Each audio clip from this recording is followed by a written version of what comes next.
Welcome back. Today I'll be talking about the last couple episodes of Attack on Titan. Today I'll talk about Attack on Titan Season 4, Episode 10, A Sound Argument. The episode starts out with Hanji coming to see Eren in his cell. She tells him that she never thought that he would ever sacrifice Historia. We go to the next scene and it shows the volunteers talking to Eren and the scouts. We learn from Yelena that it's been at least 1 year since the volunteers came to the island. The port is now complete and Yelena introduces the nation of Hizuru to Paradise Island. We meet Kiyomi Azumabito, the ambassador for the nation of Hizuru. She handles the nation's foreign affairs. We've seen her before at the festival when she was talking to Willy, but she left quickly before the action started. Kiyomi shows Mikasa a symbol, and it's the same symbol that Mikasa's mother passed down to her. Kiyomi tells Mikasa that she's the lost descendant of Hizuru's ruler. I couldn't even imagine what Mikasa was feeling at this moment, but you could clearly see by her face that she was uncomfortable. But we come to later find out that this is the secondary reason to why Hizuru is helping the island. We learn that Zeke has been having secret meetings with Hizuru and convinced Kiyomi to come to the island.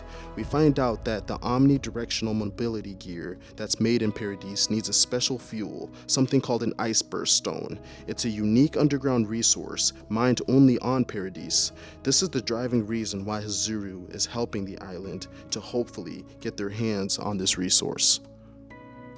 We cut to Kiyomi sitting down with Pixis, Historia, and other important figures on the island. Kiyomi shows Historia and the others Zeke's plan to protect the island with the rumbling.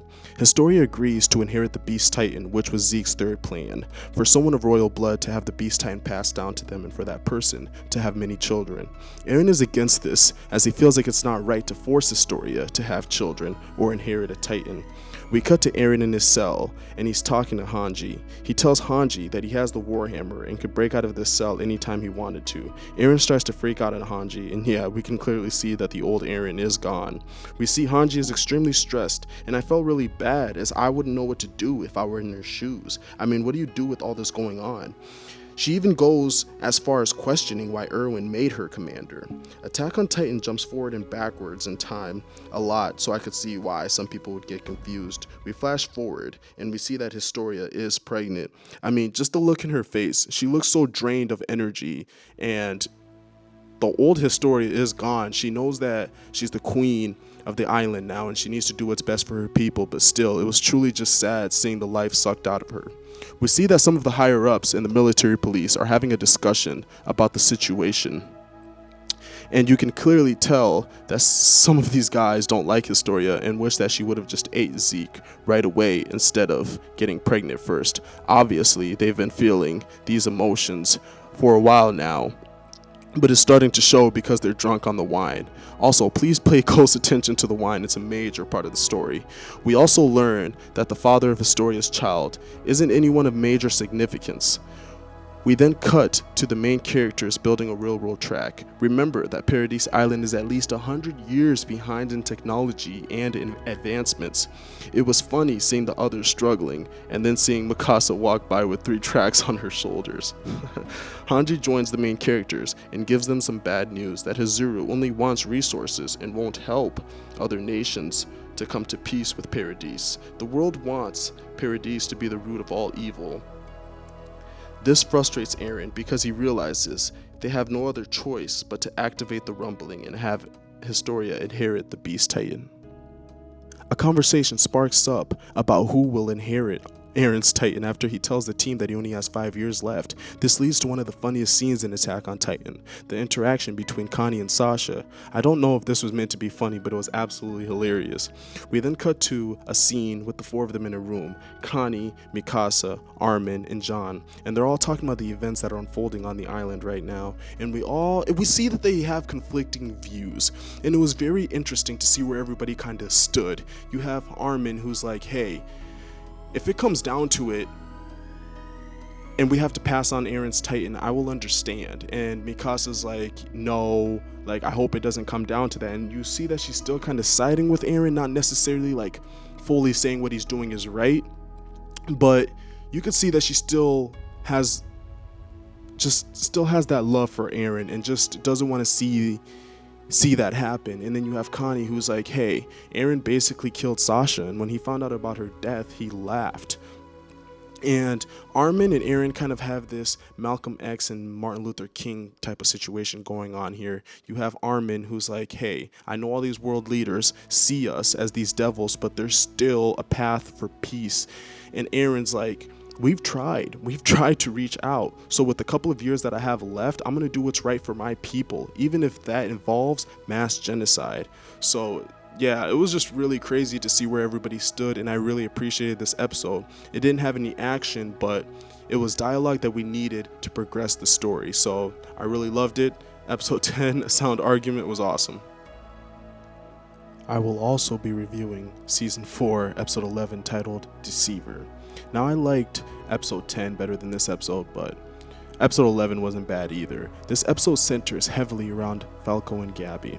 Now, this episode is and has frustrated a lot of people because of Gabby's actions, but you guys have to understand that she's not just going to change overnight. I'm not agreeing with all the stuff that she's doing. Of course, this little girl is insanely brainwashed and annoying, but just put yourself in her shoes for a minute and think about what she's feeling and the things she's seen. She's honestly just a different Eren, and it's going to take time. It's not just going to be an overnight change for her to understand that she's been brainwashed her whole life. I'm not going to go too in depth about this episode. I'm just going to talk about the main takeaways and things that I noticed that I feel need to be talked about. The episode starts out with Gabby pretending like something is happening to her, and when the guard comes to help, she viciously kills him. The two of them take off, and Falco says, hey, he was trying to help you back there. He actually seemed like he cared. Gabby says that she doesn't care. They're all bad. They're all devils, and that she can't trust no one anymore, even Zeke.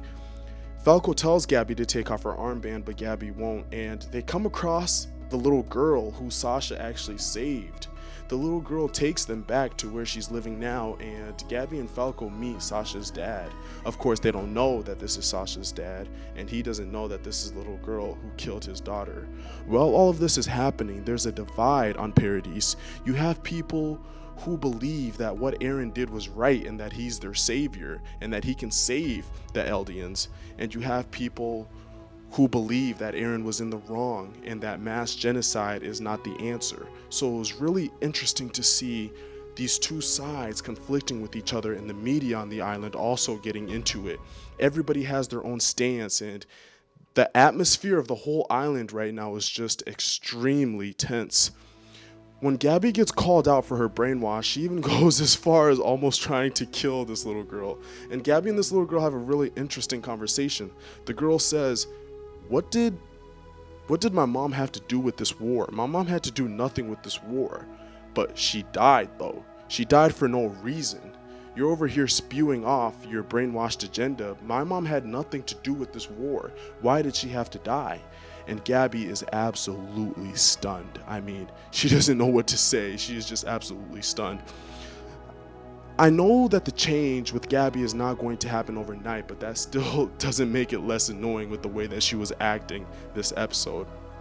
But I'll let her come around though, because you have to think about it. Like I said, Gabby has been brainwashed her whole life. Even her parents have been brainwashing her. So it's not just going to be a quick turnaround. It's something that's going to take time. At the end of the episode, we see that Margath is talking to the warriors after the events that happened in the internment zone, and he tells them that they found Zeke's limbs, but they couldn't find his body. And due to that, he believes that Zeke betrayed them. And Reiner says, we gotta go back. We gotta go back and get Falco and Gabby, and not just that, we gotta fight back. So Reiner speaks up. Reiner wants all the smoke. Reiner wants to go and fight, and it's very interesting to see how all this is going to go down. Like I said, I've read the manga before, but that still doesn't stop my excitement for this.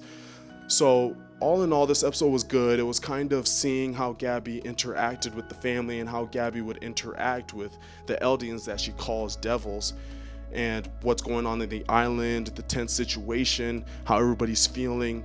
So all in all, it was a really good episode. I liked episode 10 a little bit better, but there was nothing wrong with this episode. We got a lot of information like we needed, like I said, to drive the story forward, and I'll see you guys later.